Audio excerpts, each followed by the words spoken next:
Одоо орон гэрлээ тавьдаа. За одоо дээд бараа асаагараа. За дээд бараа хол дээр нь тавиараа. За нэг шинэ бүтээгдэхүүн тулших гад бид нэг газар ирчээд байна. Энэ болохоор нэг сүүлийн LED бар гарсан байна. Jeep-ийн брендийн. За одоо машины гэрэл унтраалтай байгаа тийм. Машинууд ингээд гэрэл нь унтраалтай байна. LED бар яасан бэ? За ойр дээр ингэж тусч байна. Одоо энэ хүү LED бар нь эсрэг урсгалын жолоочийг нүдэн гялбуулахгүй бас ингэж тохируулдаг. Ойр дээр. Одоо орон гэрлээ тавьдаа. За одоо LED бар асаагараа.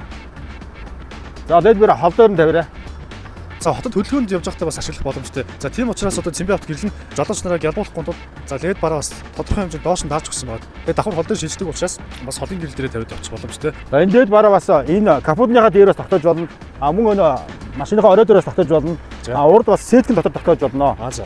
За энэ LED бар болон автомашины гэрэл маань ойр дээр тохирсон байна. Тусгалын яг заагаас нь харуулдаг дээрээсээ доошоо барилттай болсон байгаа. За тийм болохоор за хот дотор ашиглахад эсрэг талаас ирж байгаа автомашины жолоочнуудыг гялбуулах аргагүй тохируулсан гэсэн үг. Хол дээр тавиараа гинэ. За хол дээр тавьчих. За ингэж хол дээр тусч байна. За энэ хүү Jeep-ийн брендийн LED барыг сонирхож байвал жолооч та бүхэн Цэмбэ хот гэрэл дээр ирж суурлуулж авах боломжтой шүү.